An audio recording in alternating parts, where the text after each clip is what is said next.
First of all, thank you so much for your kind words, Orit, and thank you so much for this connection. As I mentioned, it's amazing you never know what these sporadic encounters in the street can lead to. So I feel very privileged to be with you all now. So thank you, Orit, for this connection, and thank you, Uda, for making this happen. And thank you all for joining us in this Zoom for Shabbat. Um, there's not that much time, but I think the best would be to connect what Mr. Nonu mentioned about two things that I feel very connected to. First of all, is the language barrier that exists very naturally, as from a very young age. I I thought to myself, how is it not mandatory to study Arabic in Israel? And due to the fact that I do speak Arabic, I found myself these past couple of years working with a lot of youngsters.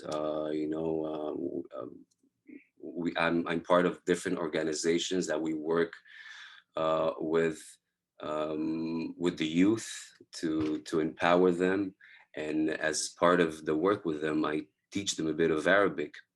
And not long ago, I asked one of the girls, what do you feel? What does it help you to study the language Arab, the Arab language? And so, I asked the group, and a lot of them said, "Well, we can understand songs, we can read books." But one girl, 14 years old, she said, "I'm less afraid when I walk the streets, and when when I hear the Arabic, I don't fear that much as I used to before." So in a way, I connect to what Mr. Nunu said concerning the language barrier that exists naturally, and in which I hope we do make it mandatory to study the Arab language here in Israel. And I would also like to connect to what he said about fear. I feel privileged that at a very young age, I understood that gaps exist naturally between societies and countries, and we don't need to actually look so far. I mean, as an Israeli citizen, I feel that also here amongst our community, a lot of gaps exists between religious people and secular, between the Mizrahi and Ashkenaz, between Muslims and Jews. So I feel in a way very privileged due to the life I had up to the age of 18, to the fact of being exposed to so many cultures and understanding that these gaps exist, and into these gaps there's a lot of ignorance um, that it actually lives and flourishes in these gaps, and it's very easy to implement fear and hatred and prejudice thoughts into these gaps. So how come I got to I don't know, understand these things at a young age? As mentioned, I was privileged to live in 5 countries up to the age of 18. I was born in Israel to a mother that was a nurse in Petah Tikva in Beilinson Hospital, and my father, he worked for the Israeli government. So at a very young age, at the age of 2 months, we already started traveling around the world. Our first station was Denmark, 2 years in Denmark. So you can imagine, even as a baby, if you look at me, I don't look that Danish, Swedish, or Norwegian. So I was kind of back in the 70s. My mother told me that people would stop her in the street to take photos of this brownish little baby that she was carrying in the carriage. So maybe that was the first time I started with all these selfies. Um, and after 2 years in Denmark, we moved to Italy, and we lived there for 3 years. My sister, she was born in the hospital of the Vatican with a nun, holding her. And I was the only Jewish kid in a Christian kindergarten. So, and I can go on and tell a lot of stories about Italy too, but I will move a bit forward. After Italy, we came back to Israel for 3 years. And then our next stop was Egypt. That was in 83, 84, 4 years after the peace agreement was signed between Israel and Egypt. We lived there for 2 years. And I would like to mention just two stories about Egypt. Obviously, I don't need to mention how it is as a Jew, as an Israeli living in a Muslim country. But first of all, I went to the Cairo American College there, so this is how I studied my English. I was very attracted to the American culture, especially the food and all the fast food. But I would like to, and we lived in Harat Mahdi, the Mahdi neighborhood in Cairo. Um, in a big building, and we had a bawab. To those of you who don't know what bawab is, it's like the concierge. It's the guy in charge of handling the maintenance of the building. He lived actually. There was no apartments. They were living on the floor. Him, his wife, and their 10 children. And I remember my mother every week giving them clothes and food. And I was brought up knowing that I'm a Jew and an Israeli and very proud, but never to fear someone else that comes from a different religion, and to be very respectful to human beings. And a small story, one evening, my parents decided to go out on a date. Now you can imagine it's 83, I'm 7 years old, my sister, she's 3.5, no cellular phones. We had in the building another two or three families that there were friends of my father's from work. So my parents told me, listen, if something happens, just go to one of the neighbors. I said, okay. And they went out on their date. 5 minutes pass and my sister starts crying. I'm trying to calm her, but nothing really helps. So I don't know what led me to do it. Instead of going to one of the neighbors that were friends of ours and Israelis, I took her by the hand and we went down to the Bawab.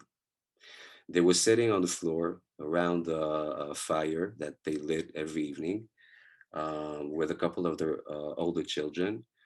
I didn't speak that well Arabic at that stage, but they understood that something is wrong.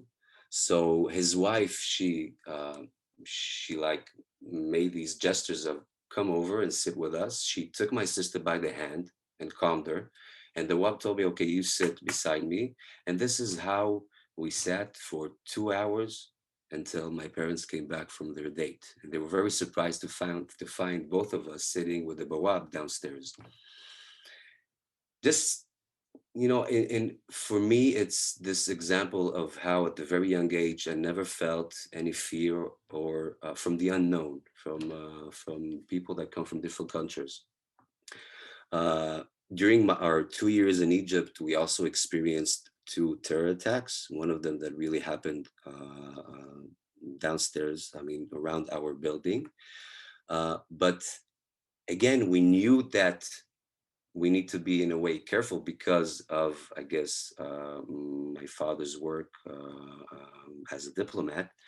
But as a kid, I never felt fear, and I was always curious to to uh, to connect to people from these places that we lived in, and to study as much as I can about their society, about their cultures, their beliefs, their values. After 2 years in Egypt, we moved to Brussels for 2 years. Then we came back to Israel for another 3 years. And then I actually finished high school in Belgium for another, I mean, we came back to Brussels for another 3 years. And this is um, where I finished my high schools. And I think at that stage, when I was in high school, I really understood the weight in a way that I carry without even wanting it as a Jew, as an Israeli, as a minority living abroad. I experienced a few cases of anti-Semitism, um, but again, just a small story about how I dealt with anti-Semitism. I studied in a Jewish school in Brussels, and I was 16. I came out of school, and there was a very young Belgian lady walking with her baby in the carriage, passing by me, and she just called out "sale juif." To those of you who don't understand French, "sale juif" is dirty Jew. Now, if someone tells you a dirty Jew, I believe that there are a few possibilities. One, you can become very aggressive. Two, you can ignore. Or three, you can just try to even start a certain dialogue. Because I understood that she probably never met any Jew. She doesn't know anything about Judaism. She's just fed with prejudiced thoughts. So I stopped her and I asked her, "Excuse me, can I ask you why are you calling me a dirty Jew? Do you know any Jews? Do you know anything about Judaism?" I don't think this discussion changed her mind, but for me, it was very crucial, and I think at that uh, stage in my life, I chose to never ignore and also never choose to be aggressive in that way. Just to try to connect, to start a certain dialogue, and this this is something that I put in my life, and to connect to the fact that I'm a singer and I'm an actor, and I'm my work is art. I find that art, in many senses, music or television, cinema, is a great way of building bridges, of of um, you know getting seeing these gaps and trying uh, um, to minimize them, to open dialogues. For example, I'll give you an example. I filmed a movie called The Angel on Netflix, and I portrayed the role of Gaddafi in the 70s. And we filmed in Morocco. And my dialect coach was a Lebanese Muslim woman from Lebanon, from Beirut. So I found myself, an Israeli Jew, sitting in Morocco, where my mother was born. So I felt very at home, but sitting in Morocco with someone from Lebanon, and we're talking in Arabic and in English, and she's telling about life in Beirut, and I'm telling her about life in Tel Aviv. So I find that music, art, television, cinema, in any way, is a great way of overcoming these gaps. I feel very privileged to work in this field, and beyond my passion about it, my passion about music or acting, I always look for the added value that I could add into these to my profession, whether it's through in enabling these dialogues, always looking to connect with people. I would give you just another small example. I filmed a movie in Israel of Amos Gitai, and one of the actresses is Druze from Majd al-Shams, from up north in Israel. And not many of them, like we could say, they don't really speak to Israelis. And when I first met her, she told me, "Listen, 3 years ago, I wouldn't speak to you," but she was the only one that spoke to me in Arabic, and it was for me very important to be able to tell her that yes, each side, we're all brought up in a certain way, and we all carry with us our history, our aches, our fears. Um, but when we start speaking, we must start our dialogue from an equal point, in which she sees me in my past and my history, and I see her. I never, when I approach people from different cultures, I never eliminate their history or their existence. And I find that we live in a certain era that it's very easy to, if you think different from me, if you come from a different culture, then you don't exist and your ideas don't matter. So for me, it's different. When I see people, I always aim on seeing them first of all as human beings, understanding that they carry with them their history, and their culture. And from that point, we can start a dialogue. We don't need to agree about everything, but at least we should start a dialogue from a place of honoring them as human beings, of giving them, of seeing them, just seeing them. Um, so I think that was about 10 minutes, I think. I'm not sure. I didn't put but in a way, this is, I mean, I could tell many, many stories. But again, I think I will, as a closure to what Mr. Nonu said about fear and about language. So again, I feel that my life experience gave me this advantage of knowing languages, of being very curious about different cultures, about wanting and not fearing from the unknown. On the opposite, just when I see something that is not known, I'm very curious to understand about it and to reach it and to understand more. Never to build my ideas and thoughts just via media, whether it's the news. And I'm not speaking just not only about the Arab world, but in general, never building my thoughts and ideas about what's happening somewhere else in the world just from the news. But if you want to study something, go study it from the people that live in these countries, from the people that are part of these societies and cultures.